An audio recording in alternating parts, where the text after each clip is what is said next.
আমি এসএসসি পরীক্ষা দিচ্ছিলাম। তো আমাকে এসএসসি পরীক্ষার হল থেকে তারা গুম করে।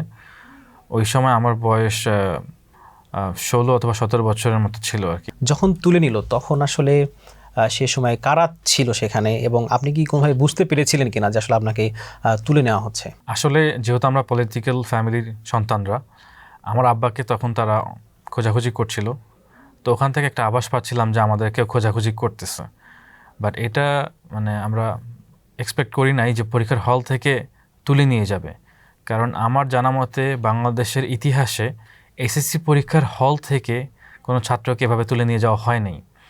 তো এটা আসলে এক্সপেকটেশনের বাহিরে ছিল। বাট আমরা একটা আভাস পেতাম যে আমাদেরকেও খোঁজাখুঁজি করতেছে সন্তানরা হিসেবে। আপনি যেমনটি বলছেন যে আপনার বাবা রাজনীতি করে, এই জন্য আপনাকে তুলে নেওয়া হয়েছে। আমরা তো এমনটাও জানি যে অনেকে শিবির করার কারণে আসলে অনেকে তুলে নেওয়া হয়। এই কারণেও তুলে নেওয়া হয়েছিল কিনা? না, আমাকে আমার বাবার জন্য তুলে নেওয়া হয়েছে। কারণ আমি তো এমন আহামরি কোনো কিছু করিনি যে আমাকে এসএসসি পরীক্ষার হল থেকেই তুলে নিয়ে যেতে হবে। সেই সময় আপনার বাবার দায়িত্ব কী ছিল? সে সময় আমার বাবা তৎকালীন ঢাকা মহানগরীর আমির ছিলেন। যখন আপনাকে তুলে নিল কতজন ছিল? এবং তো যখন তারা আমাকে তুলে নেয় তখন তো আমি এসএসসি পরীক্ষা দিচ্ছিলাম, পরীক্ষার হলে ছিলাম। তো তখন আধা ঘন্টা পরীক্ষা দেওয়ার পরেই দেখলাম যে কিছু মানুষজন হলের বাইরে এসে দাঁড়িয়ে আছে। তো প্রথমে আমি ভেবেছিলাম যে হয়তোবা স্কুলের বা যেহেতু একটা বোর্ড এক্সাম, তো বোর্ডের কোনো লোকজন হয়তোবা পরিদর্শনে আসে না, ওই জন্য হয়তোবা এসেছে। তো আমি দেখতেছি যে তারা কন্টিনিউয়াস বেশ কয়েকজন আমার দিকে তাকায় আছে।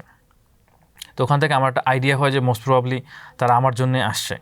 বাট আমি যেটা বললাম যে আমার আসলে এক্সপেকটেশনও ছিল না যে আসলে আমাকে নেওয়ার জন্য এখানে আসবে তারা এভাবে। তো বাই দ্য টাইম আমি দেখি যে তাদের লোকজন বাড়তে থাকে। প্রথমে একজন আসছে, দুইজন, এভাবে ৪ জন, ৫ জন, ৬ জন আসতে থাকে। তখন আমি একটু আতঙ্কিত হয়ে যাই এবং সে অবস্থায় আমি আমার পরীক্ষার দেওয়ার যে মনোযোগটা ছিল ওখান থেকে আমি একটু হলেও আমার বিঘ্ন ঘটে আর কি।